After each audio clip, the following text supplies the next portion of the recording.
Guys, listen to this. I was shocked when I realized holding a major airline credit card in 2026 is actually costing you more than it saves. Here is the cold, hard truth. Flexible travel points are now 40% more valuable than specific airline miles. This isn't a wild guess. Recent data trends back this up. Latest reports include 2026 CFPB Travel Reporting, Experian Credit Trends 2026, and FICO.com official guidelines. Those reports paint a grim picture for loyal airline cardholders. I'll break this down simply. No jargon, just facts. Over the next few minutes, I'll show why your miles are worth less than last year. I'll give real-world examples tied to your wallet and travel plans. And I'll end with one clear recommendation that could save you hundreds or thousands. What changed in 2026? Airlines quietly pulled the rug out from under loyal customers. They gutted value by overhauling reward charts. They added more restrictive blackout dates. They tacked on new fees and surcharges for award tickets. Meanwhile, general travel card programs got stronger and more flexible. The core issue is simple math.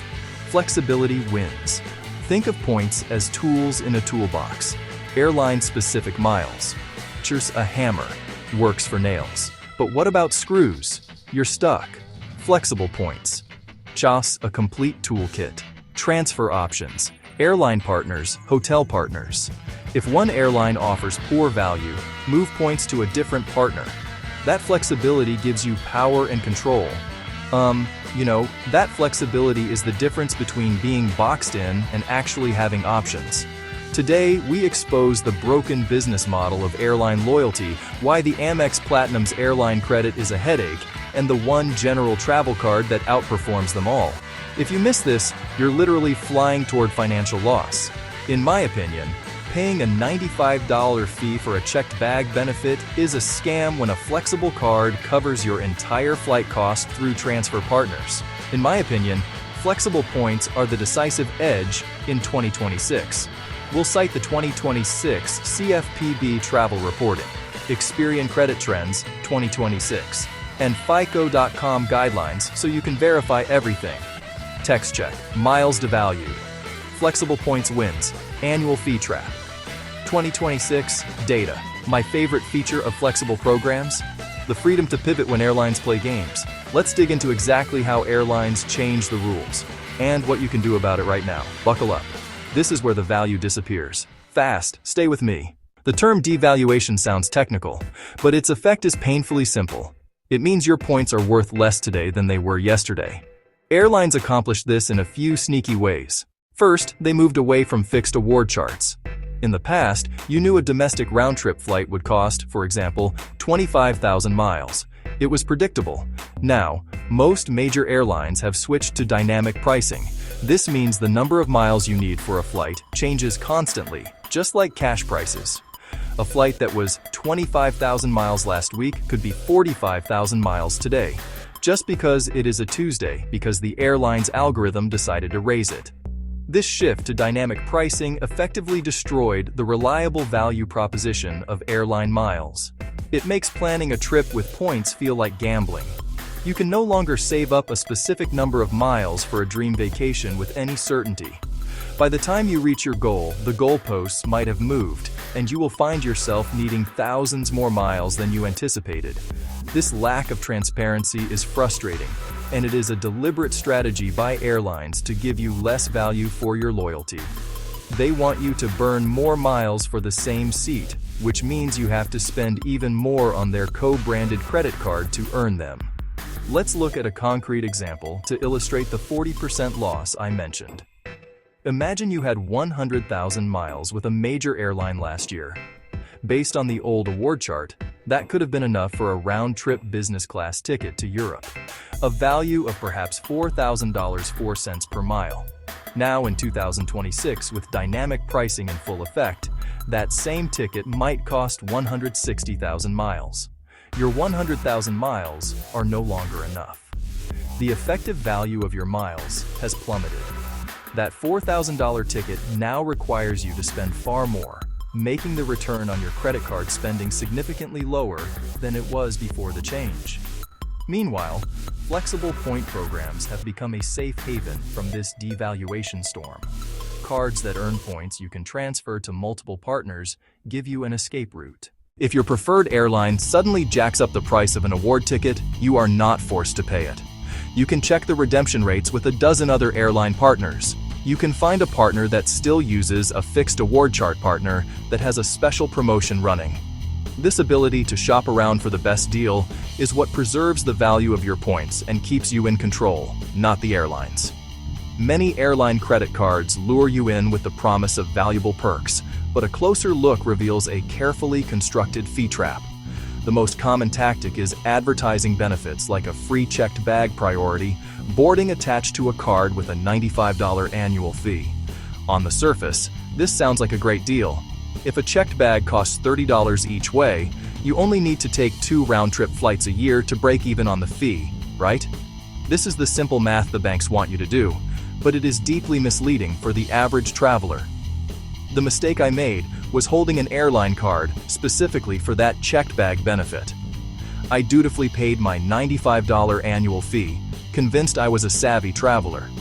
But when I looked back at the end of the year, I realized I'd only used the benefit on a single round-trip flight. That means I paid $95 to save $60. Even at the high end of the market, the promise of premium perks can be deceptive. Let's take the American Express Platinum card, a product many people associate with luxury travel. One of its headline benefits is the annual airline fee credit. For years, this was a fantastic way to offset the card's hefty annual fee.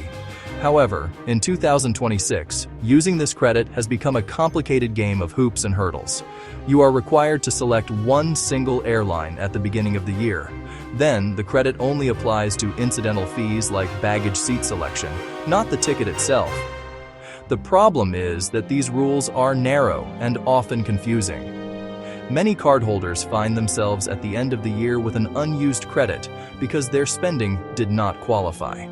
They might have forgotten to enroll, they booked a basic economy ticket that did not allow for seat selection fees. The airline simply bundled the fees in a way that Amex's systems did not recognize. People consistently lose the value of this credit, which makes the effective annual fee of the card much higher than they anticipated. What looks like a generous perk becomes a source of frustration and lost money, a clear example of a premium benefit failing to deliver on its promise. On the other end of the spectrum, you have a card like the Apple Card. It is known for its simplicity, beautiful design, and seamless integration with your phone.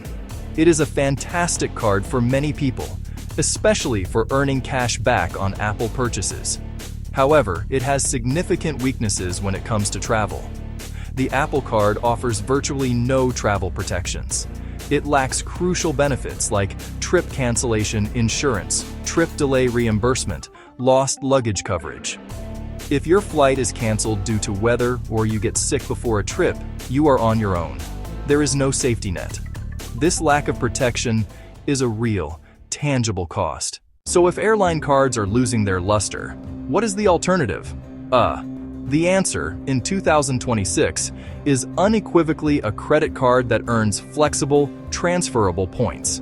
These are points earned through bank-run programs, American Express membership rewards, Chase Ultimate Rewards, Capital One miles.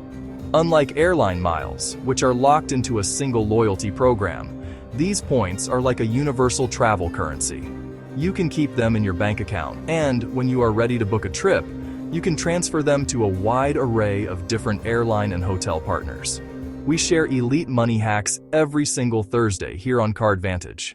If you don't subscribe, you're losing your financial edge and potentially thousands in point value. Most people pay for the status they never use. Subscribe now so you don't lose out on the 800 Club secrets. We dive deep into topics just like this one every week. Knowledge is power, and in the world of points and miles, it is also money in your pocket. Subscribe now so you don't lose out. Now, after everything I have said, you might think I believe everyone should immediately cancel their airline credit cards. That is not quite true. There is a small, specific group of people for whom a co-branded airline card can still make sense. It is important to be honest about this. Because the right card is always about your personal spending and travel patterns. The key question is not, are airline cards bad? But rather, is this airline card bad for me? The answer, for a select few, might still be no. If you fly a lot with one airline, earn status anyway, or live in a fortress hub, a co-branded card can help with bags, boarding, lounge access, or faster status. Just do the math each year. We have covered a lot of ground. We have seen how airlines are devaluing their miles. We have seen the hidden costs of annual fees. We have seen the traps lurking in premium perks. We have also seen the power and safety that comes with flexible, transferable points. It all boils down to one clear, actionable recommendation for the vast majority of travelers in 2026. If you are not a high-frequency, single airline road warrior, your best strategy is to move away from airline-specific loyalty and embrace the flexibility of a general travel rewards card. The simple truth is that in most cases in 2026, flexible points beat airline miles by about 40% in real-world redemption value. That is a massive difference. It is the difference between taking one vacation a year and taking two. It is the difference between flying in economy and finding a clever way to book a business class seat for the same number of points. Favoring a card that earns transferable points is the single best way to maximize your travel rewards and protect yourself from the whims of any one airline.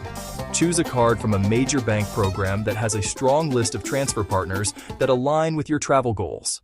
Perform a simple audit of your wallet and keep only cards that saved you more than they cost. Call to downgrade non-performers to no annual fee versions. This content is for educational purposes only. It is not financial advice. Make decisions based on your own situation and research.